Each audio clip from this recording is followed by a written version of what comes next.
who stood up as a representative of Allah subhanahu wa ta'ala to the whole mankind. Today, if any person follows any religion, it is because of Imam Hussain alayhi salam. If you are respectful to your own religion, it is because a man sacrificed everything he had to make you think, be proud of whatever you are. Do not surrender before evil and oppressors. We, according to our belief, the followers of Imam Hussain alayhi salam, believe that we are supporters of an oppressed person, no matter who he is. He may be a disbeliever, and we are against the oppressor even if we're against the zalim, the oppressor. That is the message of Imam Hussain alayhi salam. We are for the oppressed, the mazloom. If you look at Yazid on the other hand, in 3 years of his government, 3 great atrocities he committed. 1, Karbala, and that was enough for him to take. There are certain sins according to the Holy Quran and the traditions of the Holy Prophet that are enough for you not to come back to Allah. You will not be having the blessing of repentance and tawbah. If you do certain sins, then your hearts are blocked. You will never be able to come back to the Almighty. The Quran mentions many of these verses. I'll only mention one from Surah Baqarah, chapter number 2. The verse says about the Bani Israel, the Israelis, that وَضُرِبَتْ عَلَيْهِمُ الذِّلَّةُ وَالْمَسْكَنَةُ وَبَاءُوا بِغَضَبٍ مِنَ اللَّهِ. Allah hit them with disgrace and humility, and not living in the houses, threw them out of their country. Why? Because they had bought the wrath of Allah subhanahu wa ta'ala. Through doing what? بِأَنَّهُمْ يَكْفُرُونَ بِآيَاتِنَا كَفَرُوا بِآيَاتِنَا. They were denying the signs of Allah. وَبِقَتْلِهِمُ الْأَنْبِيَاءَ. And because they were killing the prophets innocently. That is one of the reasons. Anyone who kills innocent people, prophets or imams, that just as the prophethood, imamat is also divinely chosen. It's a divinely belief. It is not something that we have the right to decide for ourselves. It is from Allah subhanahu wa ta'ala. Anyone kills the divinely people, their tawbah, their repentance will never be accepted. Yazid did 3 great sins. One of them was the incident of Karbala. Secondly, he attacked Medina after Karbala, which is called Waqia Harra. Go and look at all the history books. Al-Bidayah wa Nihaya by Ibn Kathir, the famous, greatest Sunni historian, has also mentioned it, that he attacked Medina and he said everything is permissible for my army for next 3 days or a week. And as a result, I'm ashamed of saying this, but as a result of that, 6,000 illegitimate children were born. That was the second atrocity and oppression that Yazid had carried out. Then the third year he attacked Mecca, and the Maulana had actually talked about it, the Imam.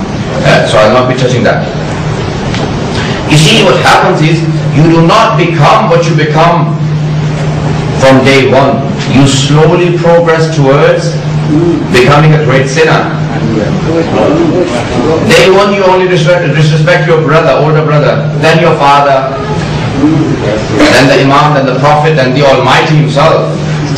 You think Pharaoh was born Pharaoh? He did not believe in the Almighty, the God. It slowly made him think that he was the God. He objected to the Almighty. So the most important point to remember, as Maulana had also, the Imam had also mentioned, that people in the time of Imam Hussain alayhi salam,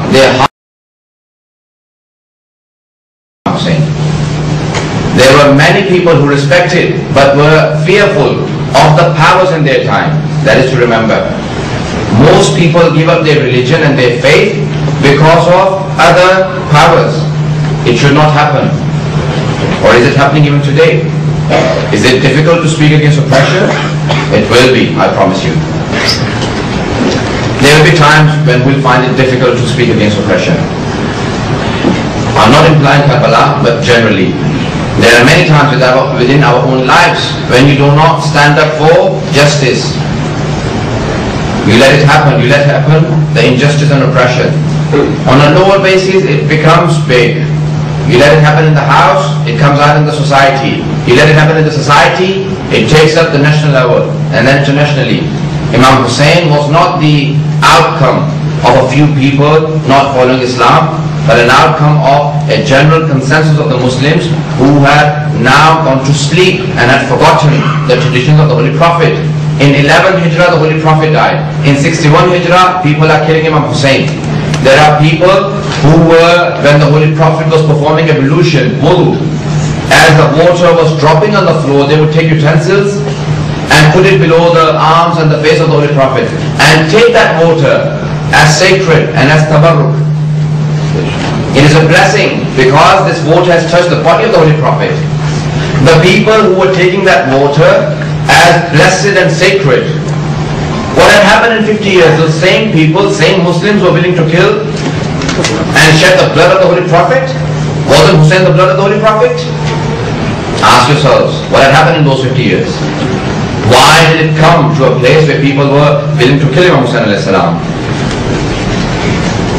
I've lost track of my time, so I'll be finishing within the next 45 minutes. I meant, and that was a slip of a tongue, 4 to 5 minutes. I'll try my best. You see, if you compare the two armies, now enough about Yazid. We've had enough of him, haven't we? Let's talk about Karbala itself. Now remember, Karbala itself is a place where we find historically other prophets that also come. We have found in the history of mankind, there are people who have said, we will fight till the end of our drop of blood in our body. But has it ever happened? Never, I promise you. Go and check the history. There are armies who claim that, and they had a large army, the general still standing, with blood, not only blood, probably other things in his body. Not mentioning what. Strong, but gave up. Why? Because they did not have the courage which was given to them through the belief in the Tawheed and the unity of Allah. Only once in the history of mankind, a man stood up and said, I'll fight till the last drop of blood in my body. And he made sure that he did fight till the last drop of blood in his body. And that was Imam Hussein alayhi salam. Only one person. Go and check and you'll find out. Today mentioning some of the incidents that took place in Karbala. As Maulana also mentioned that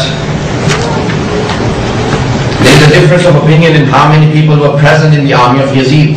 Tabari says 30,000. There are some historical books that say 40,000 and some have said 70,000. In fact, I've come across some of the Shia books that say more than 200,000.